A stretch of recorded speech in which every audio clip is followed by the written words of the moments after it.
Retrouvez le journal écho de Lyon Décideur avec Storm Shield, le choix européen en matière de cybersécurité pour protéger vos réseaux, vos postes de travail et vos données en toute sérénité.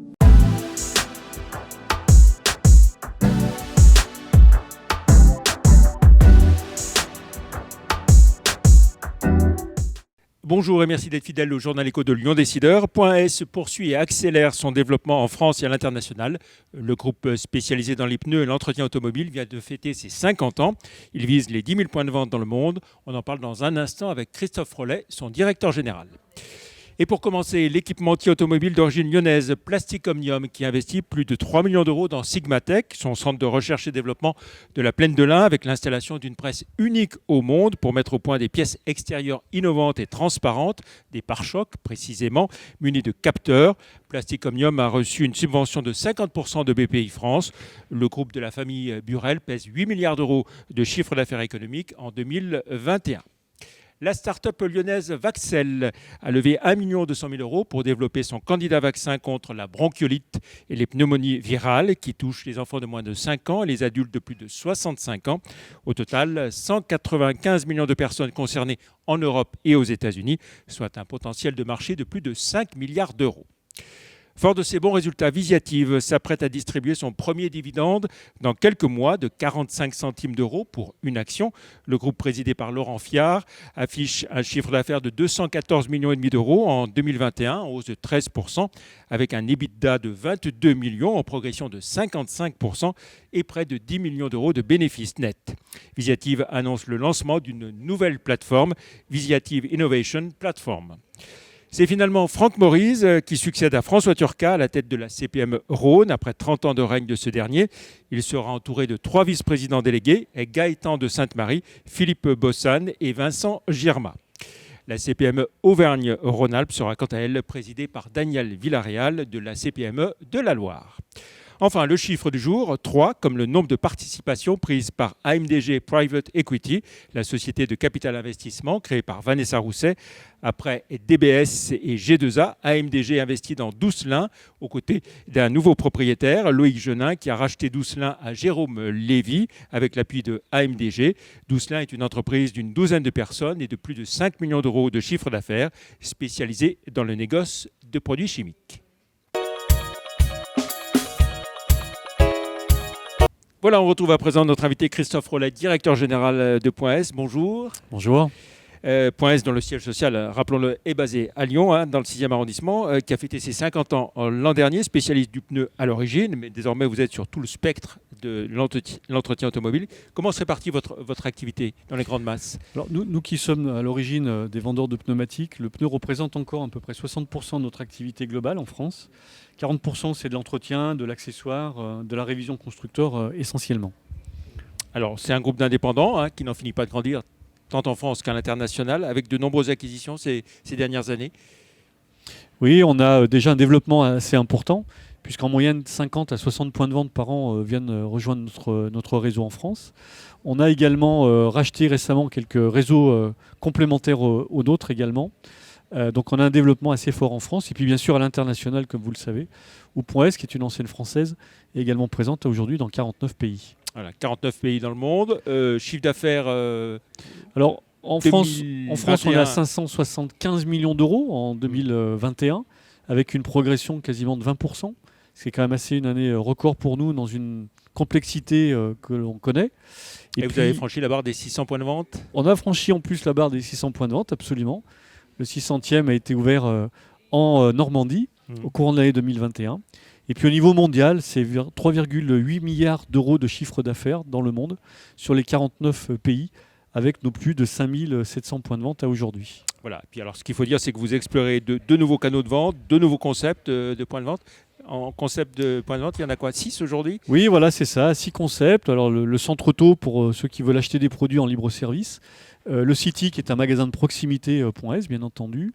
On a un concept industriel, ce que le particulier ne sait pas toujours, c'est qu'on est très important sur la partie industrielle et poids lourd, en pneumatique notamment. Et puis les deux derniers qui arrivent ou qui viennent d'arriver, c'est tout d'abord le vitrage que nous avons mis en place il y a maintenant à peine 2 ans. Plus de 160 points de vente aujourd'hui ont cette activité à proposer aux consommateurs. On estime et on projette 300 points de vente d'ici la fin de l'année. en interne. Et puis on va se mettre à développer en externe à partir de l'année prochaine également, pour arriver à un maillage idéal entre 400 et 500 points de vente sur le glace. Voilà. Et puis le dernier concept, c'est l'écomobilité, c'est voilà. dans l'air du temps. Point S est une enseigne responsable, donc l'écologie nous concerne bien entendu comme tout le monde. La mobilité, les nouvelles mobilités également des consommateurs, tout ce qui est électrique et à deux roues.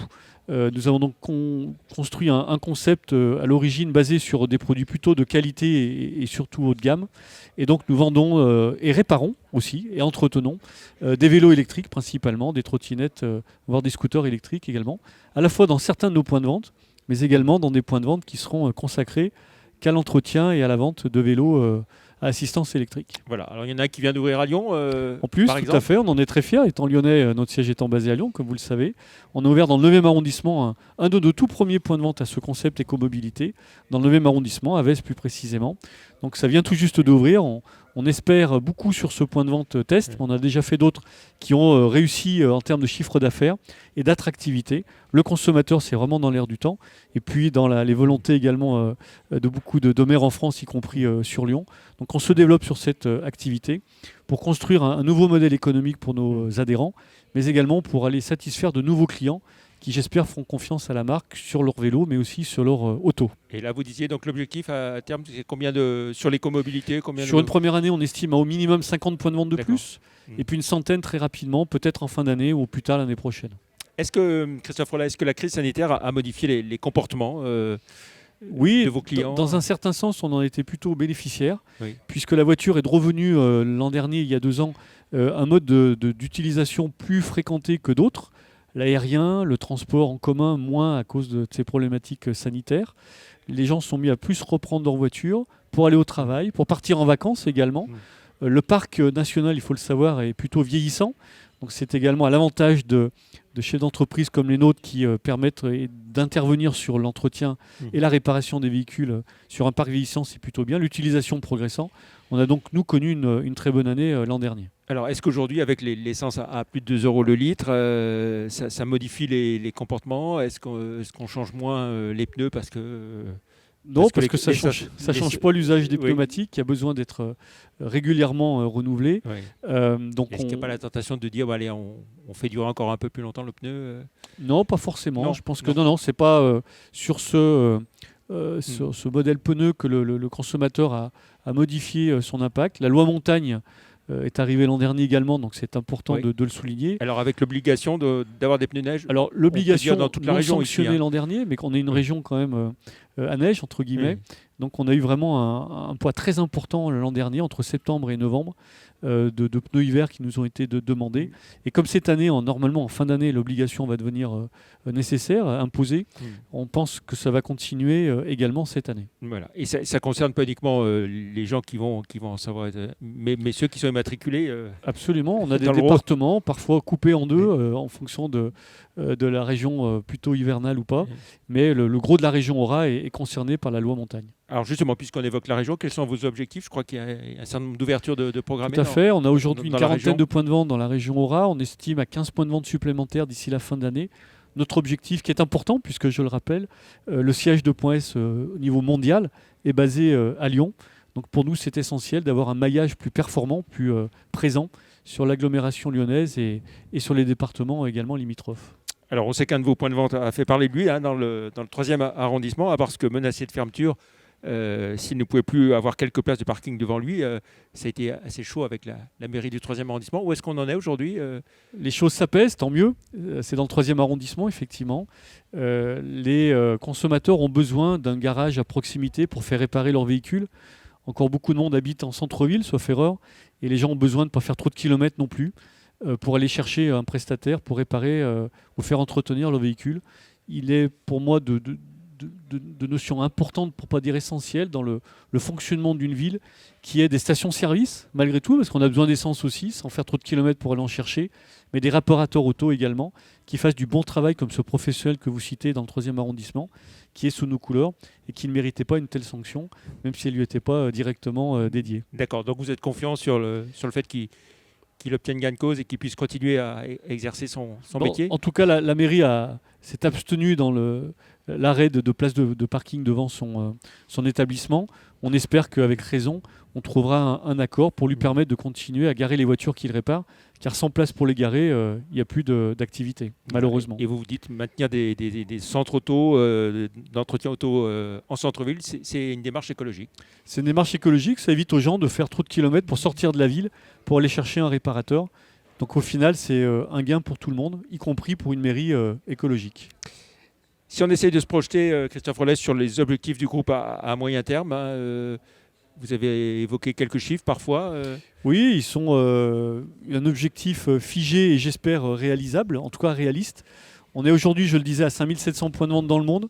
On estime à 10 000 notre présence minimum sur près de 100 pays dans les 8 ans à venir. Donc ça demande un déploiement important, à peu près le double des pays couverts à aujourd'hui doit être également à notre portée. Mais il y a une dynamique positive de l'enseigne.s, qui est une enseigne d'indépendants, de chefs d'entreprise, avec un modèle économique rentable type coopérative. Donc on espère réellement, mais concrètement, obtenir cet objectif dans les 8 ans qui viennent, pour à la fois en France, c'est environ 800 points de vente dans les années qui viennent également en France, mais dans le monde également, faire connaître davantage notre marque, qui, rappelons-le, est une marque française, et donc maintenant avec un siège à Lyon. À Lyon, et dans une centaine de pays au total, hein, c'est ça? Voilà, 100 pays dans le monde, c'est notre objectif. Il nous reste encore des régions, des continents. On s'est bien développé en Afrique ces 2 dernières années. L'Amérique du Sud, le Moyen-Orient restent pour nous des cibles importantes. Nous ne sommes pas encore présents. Ah, voilà. Très bien, merci de nous avoir présenté cette stratégie de .s. Est-ce que l'évolution là, vers beaucoup plus de voitures électriques, ça change des choses pour vous également Oui, bien entendu. Dans l'offre .s à venir, on aura donc également à l'orée du milieu d'année un nouveau concept à vous proposer et à présenter également à nos consommateurs. Et puis l'électrique fait partie maintenant du presque quotidien, en tout cas des médias et bientôt des consommateurs également. Donc on est en train d'implanter des bornes électriques dans la majeure partie de nos points de vente également. Et puis on va aller vers des prestations nouvelles, des services nouveaux liés à l'électrification du parc, car environ 40% des pièces que nous changeons aujourd'hui ne se changeront plus dans les 10 ans qui viennent.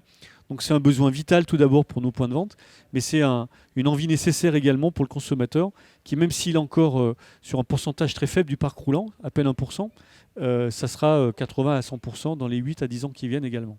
Très bien. Merci beaucoup Christophe Rollet. Très bon week-end. On se retrouve la semaine prochaine pour une autre émission, Le Journal Éco. Nous accueillerons Catherine Savet, directrice générale de la Fondation régionale de Suez, Terre d'initiative solidaire. Merci, au revoir. Merci.